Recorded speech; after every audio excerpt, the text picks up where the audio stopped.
വിവാഹ ജീവിതത്തിലേക്ക് പ്രവേശിച്ചൊരു കുഞ്ഞ് ജനിച്ച് ആ കുഞ്ഞിനെ പരിപാലിച്ചു കൊണ്ടുവരുന്ന ഒരു തർബിയത്ത് വാപ്പയോ ഉമ്മയോ ചെയ്യുന്നുണ്ടെന്ന് നമ്മളൊക്കെ വിചാരിക്കുന്നു. ഒരവകാശം നമ്മുടെ മക്കളോട് നമുക്ക് തോന്നുന്നു, അല്ലേ? എന്റെ കുഞ്ഞിന് ഞാനാ ഭക്ഷണം കൊടുത്തത്, എന്റെ കുഞ്ഞിന് ആവശ്യമായത് വാങ്ങിക്കൊടുത്തത് ഞാനാണ്, അപ്പൊ ഞാൻ പറഞ്ഞത് കേൾക്കണം. റബ്ബനാ, നിങ്ങളുടെ രക്ഷിതാവായ അല്ലാഹു ഇത് തന്നെയല്ലേ നിങ്ങൾക്ക് ചെയ്തു തരുന്നത്? അപ്പൊ അല്ലാഹ് പറഞ്ഞു നിങ്ങൾ കേൾക്കണ്ടേ? ആലോചിക്കാം. നിങ്ങളെ മക്കള് നിങ്ങളാണ് വളർത്തുന്നത് എന്നതുകൊണ്ട് എന്റെ മോൻ ഞാൻ ആഗ്രഹിക്കുന്നത് പോലെ എന്റെ ഇഷ്ടം പോലെ വളരണമെന്നും അവരെ വളർത്തിക്കൊണ്ടുവരുന്നവൻ ഞാനാണ്. അതുകൊണ്ട് എന്റെ മക്കൾക്ക് ഞങ്ങളോട് പ്രതിബദ്ധതയോ സ്നേഹമോ വേണമെന്ന് ഒരു ബാപ്പയോ ഉമ്മയോ ന്യായമായും കൊതിക്കുന്നുണ്ട്. എന്തുകൊണ്ട്? റബ്ബന എന്ന് പറഞ്ഞ പോലെ മക്കളെ ഞാൻ വളർത്തിയിട്ടുണ്ടല്ലോ. ഖുർആൻ പറഞ്ഞു, വവസ്വൈനൽ ഇൻസാന ബിവാലിദൈഹി ഹമലതുഹു ഉമ്മുഹു വഹ്നൻ അലാ വഹ്ൻ. അത്ഭുതമാണ് ഖുർആനിന്റെ പ്രയോഗങ്ങൾ. വവസ്വൈനൽ ഇൻസാന ബിവാലിദൈഹി, ഒരു മനുഷ്യനോട് അല്ലാഹു കൽപ്പിച്ചു നിന്റെ ഉമ്മയെയും ബാപ്പയെയും ശരിക്ക് നോക്കണേ എന്ന്. മാതാപിതാക്കളുടെ കടമ ബാധ്യത അല്ല നമ്മുടെ വിഷയം. പക്ഷേ ഈ ദുആഇന്റെ അർത്ഥങ്ങൾ മനസ്സിലാക്കുമ്പോൾ ഇതൊക്കെ അറിഞ്ഞിരിക്കണം. അല്ലാഹു മക്കളോട് കൽപ്പിച്ചു മാതാപിതാക്കളെ നോക്കണം, നന്മ ചെയ്യണം വാപ്പാക്കുമെന്ന്. എന്താ അടുത്ത അല്ലാഹു പറയണത്? ഹമലതുഹു ഉമ്മുഹു വഹ്നൻ അലാ വഹ്നിൻ. ഒരുപാട് ക്ഷീണവും ത്യാഗവും പ്രയാസങ്ങളും സഹിച്ചിട്ടാണ് ഉമ്മ നിന്നെ ഗർഭം ചുമന്നത്. എന്നിട്ടോ ഹംലുഹു വഫിസാലുഹു, നിന്നെ ഗർഭം ചുമന്നത്, നിനക്ക് മുലയൂട്ടിയത്. ഉമ്മാന്റെ കഥയാ പറയണത്. അള്ളാഹു പറഞ്ഞതോ ഉമ്മയെയും വാപ്പയെയും നോക്കണം, പിന്നെ പറഞ്ഞത് ഉമ്മാന്റെ കഥയാണ്. അപ്പൊ എന്തേ വാപ്പാനെ പറയാഞ്ഞത്? അള്ളാഹു ചാല വാപ്പാനെ പറ്റി പറഞ്ഞിട്ടില്ല. മാതാപിതാക്കളെ നോക്കണമെന്ന് അള്ളാഹു മനുഷ്യനോട് വസിയ്യത്ത് ചെയ്തു. എന്നിട്ട് നിന്റെ ഉമ്മ ഒരുപാട് ക്ഷീണത്തിനു മേൽ ക്ഷീണമായിട്ടാണ് നിന്നെ ചുമന്നുകൊണ്ടുവന്നത്. ഗർഭമുള്ള പെണ്ണുങ്ങൾക്ക് ഛർദിയാ, തിന്നാൻ വയ്യ, എണീക്കാൻ വയ്യ, മസ്ജിദ് കയറുന്നു, ഉറക്കം വരുന്നില്ല, എന്തെല്ലാം പ്രയാസങ്ങൾ. ഇപ്പൊ വാപ്പാനെ പറ്റി എന്തേ? വാപ്പാനെ നോക്കണം എന്നുള്ള പറഞ്ഞു, പക്ഷെ വാപ്പാന്റെ ഒന്നും പറഞ്ഞില്ല. എന്തുകൊണ്ട് പറഞ്ഞില്ല?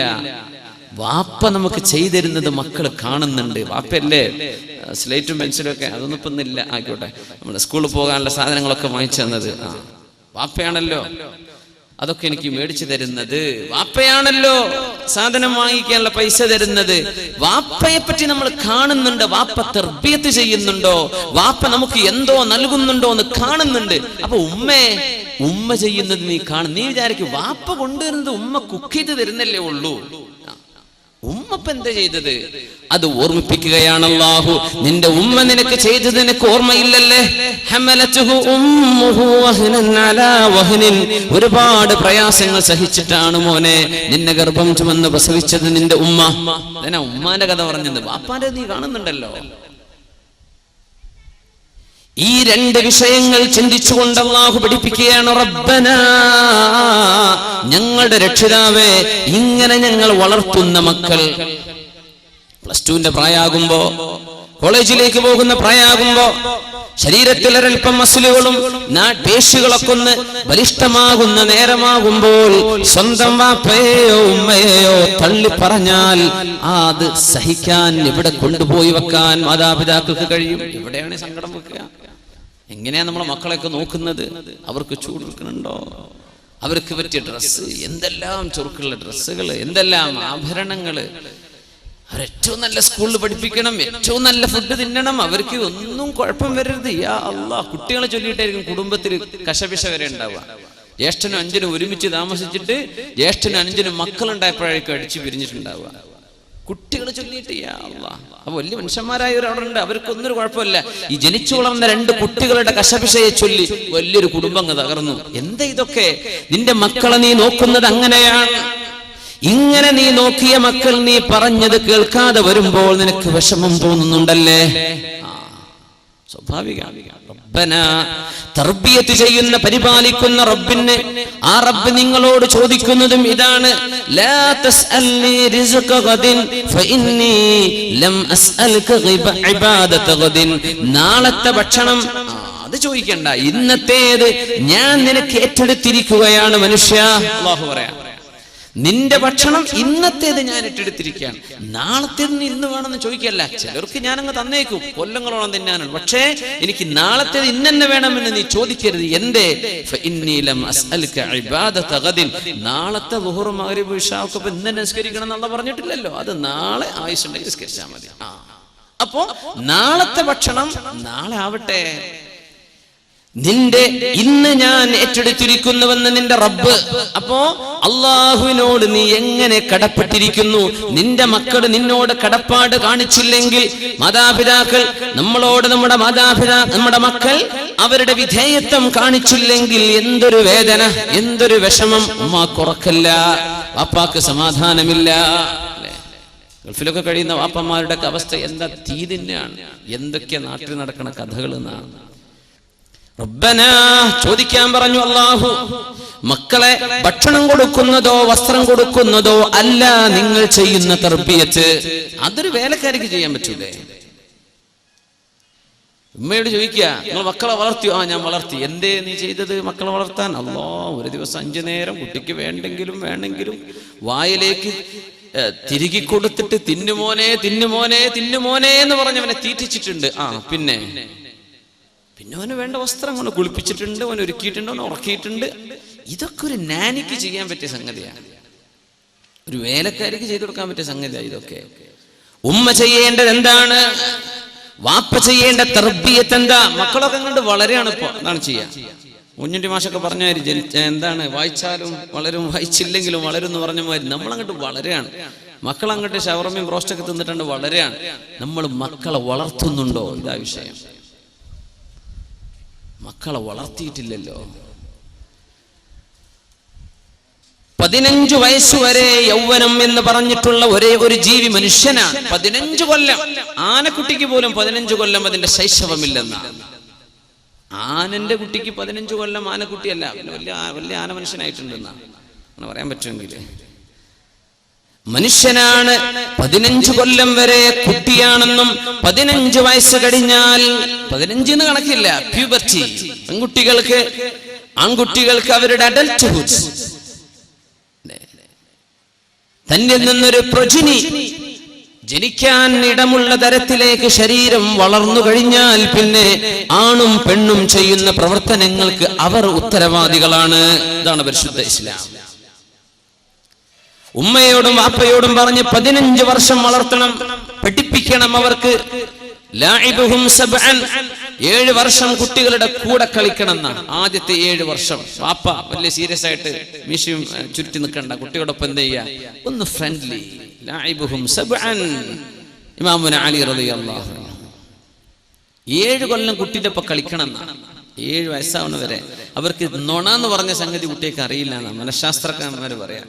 അവരങ്ങനെ പറയും, അത് നുണയാന്ന് തെറ്റാണെന്ന് ആലോചിച്ചിട്ടല്ല പറയണത്. അവർക്ക് അങ്ങനെ ഒരു എസ്കേപ്പ് ചെയ്യാനുള്ള വഴി ഉണ്ടാവും.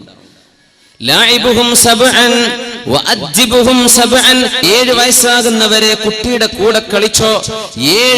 അടുത്ത 7 മുതൽ 14 വയസ്സുവരെ അദബ് പഠിപ്പിക്കേണ്ട സമയമാണ്. എങ്ങനെയാ സംസാരിക്കേണ്ടത് എന്ന് പറഞ്ഞു കൊടുക്കണം. മുതിർന്ന ആളുകളോട് വർത്തമാനം പറയുമ്പോ എന്തെങ്കിലും അവർ മിസ്റ്റേക്ക് ചെയ്താൽ അടുത്ത് വിളിച്ചിട്ട് മോനെ അങ്ങനെയല്ല കേട്ടോ പറയേണ്ടത്. കുട്ടികൾ അങ്ങനെയൊക്കെ പറയാം. കുട്ടികൾ ഭയങ്കര രസമല്ലേ, എന്തെല്ലാം കുരുത്തക്കേട് കാണിക്കുന്നു. നമ്മളൊക്കെ അന്തം വിട്ടു. കുട്ടികൾ എന്തെങ്കിലും കുരുത്തക്കേട് കാണിക്കുമ്പോൾ അമ്മ അറിയത് നിങ്ങളെ സ്വഭാവമാണെന്നല്ലേ, വാപ്പ അറിയത് എന്റെ സ്വഭാവമാണ്. സംഗതി രണ്ടാമതുമാണെന്ന് പറയല്ലേ നല്ലത്.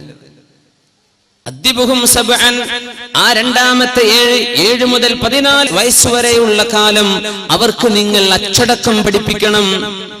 വസ്വാഹിബുഹും സബ്ആ, 14 മുതൽ 21 വയസ്സുവരെ ആകുന്ന കാലം നിങ്ങളുടെ മക്കളുടെ നല്ല ഒരു കൂട്ടുകാരനായിട്ട് നിങ്ങൾ ജീവിക്കണം. അവരുടെ പ്രയാസങ്ങൾ അവർക്ക് പറയാനുള്ളത് തുറന്നു പറയാൻ പറ്റുന്ന ഒരാളായി, ഉമ്മയോട് പെൺകുട്ടികൾ അല്ലെങ്കിൽ ആൺകുട്ടികളോ ഉമ്മയോടോ വാപ്പയോടോ അവരുടെ പ്രശ്നങ്ങൾ, കൗമാരത്തിന്റെ പ്രശ്നങ്ങൾ ഉണ്ടാകും. തുറന്നു പറയാൻ പറ്റുന്ന അവസ്ഥയിൽ നിങ്ങളൊരു നല്ല ഉമ്മയും നല്ല വാപ്പയുമാകുക. പിന്നെ കയർ അവരുടെ തോളിൽ വിട്ടുകൊടുത്താൽ മതി, പിന്നെ നിന്റെ പണി തീർന്നു. ഉലമാ പറയാ 15 വയസ്സ് കഴിഞ്ഞിട്ടും വഴിതെറ്റി പോകുന്ന മക്കളുണ്ട്. നന്നായിട്ട് പഠിപ്പിച്ചതാണ്, മദ്രസയിലൊക്കെ നന്നായിട്ട് പഠിപ്പിച്ചതാണ്, അന്നൊക്കെ സർട്ടിഫിക്കറ്റ് വാങ്ങിയതാ, റബീഉൽ ലെവലിന് കിട്ടിയ ക്ലാസിന്റെയും പ്ലേറ്റിന്റെയും കണക്കില്ല സമ്മാനങ്ങളെ. അങ്ങനെ പറയും, എന്റെ മോൻ എന്തൊരു ഉഷാറിൽ പഠിച്ച മോനാ, മദ്രസയിൽ 10, 15 അവനല്ലേ സർട്ടിഫിക്കറ്റ്, ജില്ലാതലത്തിൽ സ്റ്റേറ്റ് തലത്തിൽ, എനിക്ക് വയ്യ, ഇതൊക്കെ എന്താ ഇപ്പൊ ഈ മോന് പറ്റിയത്, ഇവൻ ഇങ്ങനെ ആയി പോകുന്നു ഞാൻ വിചാരിച്ചില്ലല്ലോ. അങ്ങനെ സംഭവിക്കുന്ന 15 വയസ്സ് വരെ അച്ചടക്കം പഠിപ്പിച്ച ഒരു ഉമ്മക്കും വാപ്പക്കും 15 കഴിഞ്ഞിട്ട് വഴിതെറ്റിപ്പോകുന്ന ചെറുപ്പക്കാരനെ കുറിച്ച് ചോദ്യമില്ല അള്ളാന്റെ അടുത്ത്. എന്തേ? ഉമ്മാക്കും വാപ്പാക്കും ചെയ്യേണ്ട ബാധ്യത 15 വയസ്സ് വരെ. അത് നിങ്ങൾ ചെയ്തോ? ചെയ്തു. 15 കഴിഞ്ഞാൽ ഈ കിട്ടിയ തർബിയത്ത് ബോധിക്കുകയും ഇനി ഞാൻ ചെയ്യുന്ന പണിക്ക് ഉത്തരവാദി ഞാൻ തന്നെയാണെന്ന് തിരിച്ചറിയേണ്ട കുട്ടിയാണിത്. ഹൈസ്കൂളിൽ എത്തിയിട്ടല്ലേ എന്നല്ല പറയണ്ട, അവർക്കൊക്കെ എന്തെല്ലാം തിരിയുന്ന മനസ്സിലാക്കിയത്. അങ്ങനത്തെ മക്കൾക്ക് ഞാൻ പറയുന്നതോ ചെയ്യുന്നതോ ടെക്സ്റ്റ് ചെയ്യുന്നതോ കോൾ ചെയ്യുന്നതോ ഇതൊക്കെ ഞാൻ ഉത്തരവാദിയാണെന്ന് തിരിച്ചറിയാനുള്ള ബോധം നമ്മുടെ മക്കൾക്കായി കഴിഞ്ഞില്ലേ? അവിടുന്ന് അവരായിട്ട് വഴിതെറ്റുകയാണെങ്കിൽ മക്കൾ വഴിപിഴച്ചു പോയതിന്റെ കുറ്റം ഉമ്മാക്കും വാപ്പാക്കും ഇല്ല. എപ്പല്ല? നിങ്ങളെ പണി നിങ്ങൾ ചെയ്തിട്ടുണ്ട്, 15 വയസ്സ് വരെ പഠിപ്പിച്ചു കൊടുത്തിട്ടുണ്ട്, അതുവരെ അങ്ങനെ കൊടുത്ത് ഷവർമിൽ നിന്ന് നടന്നതാ കുട്ടികൾ. അങ്ങനെയാ വളർത്തിയത്. അഞ്ഞങ്ങാട്ട് കൂടെ നടക്കുക, നല്ല നല്ല ഫുഡ് എവിടെയുള്ളത് അതൊക്കെ തിന്നുക, അങ്ങനെ വളർന്നു. പിന്നെ വാപ്പ ഗൾഫിലെ ജോലിയൊക്കെ കഴിഞ്ഞ് തിരിച്ചു വന്ന് നോക്കുമ്പോൾ മക്കളൊക്കെ പിടുത്തം വിട്ടു പോയിട്ടുണ്ട്. എന്ത് ചെയ്യാൻ പറ്റും? അവിടെ ചോദ്യമുണ്ട്, അവിടെ അള്ളാന്റെ അടുത്ത് ചോദ്യമുണ്ട്, എന്തേ നിങ്ങൾ ചെയ്തില്ല? സയ്യിദുനാ നൂഹ് നബി അലൈഹിസ്സലാമിന്റെ ഒരു മകൻ വഴിപിഴച്ചു പോയിട്ടുണ്ട്. കൻആൻ എന്ന പേര്, കൻആൻ വഴിപിഴച്ചു പോയ മകനാണ്. എന്ത് ചെയ്യാൻ പറ്റും? മുസ്ലിമനായിട്ടില്ല. അള്ളാന്റെ നബിയും മുർസലും അവ്വലുർ റസൂൽ എന്ന് പറയുന്ന നബിയാണ് നൂഹ് നബി അലൈഹിസ്സലാം. ഒരു മകൻ നന്നായിട്ടില്ല. എന്ത് ചെയ്യാൻ പറ്റും? എന്ത് ചെയ്യാൻ പറ്റും?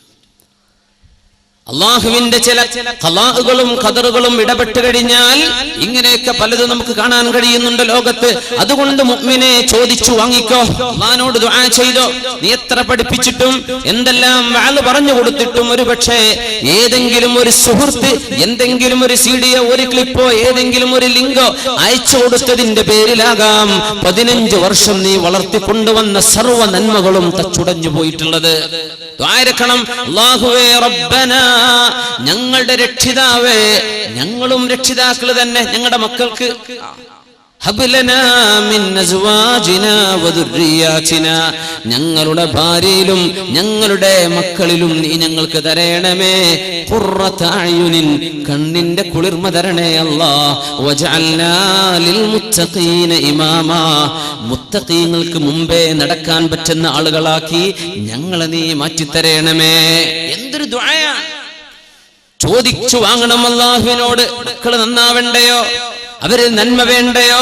ഇത് മാതാപിതാക്കൾ ഡ്യൂട്ടി ചെയ്തിട്ടില്ലെങ്കിൽ അള്ളാന്റെ മുമ്പിൽ നിങ്ങൾ കുറ്റക്കാരാണ്. ഇതൊക്കെ ചെയ്തിട്ട് പഴക്കുന്നവരെ പറ്റി നമ്മൾ ഈ വഴിതെറ്റുന്ന യുവത എന്ന് പറയുന്നത്. അതാണ് വിഷയം. ഇതൊക്കെ പണിയൊക്കെ ചെയ്തിട്ടും വഴിതെറ്റി പോകുന്ന കുട്ടികള്.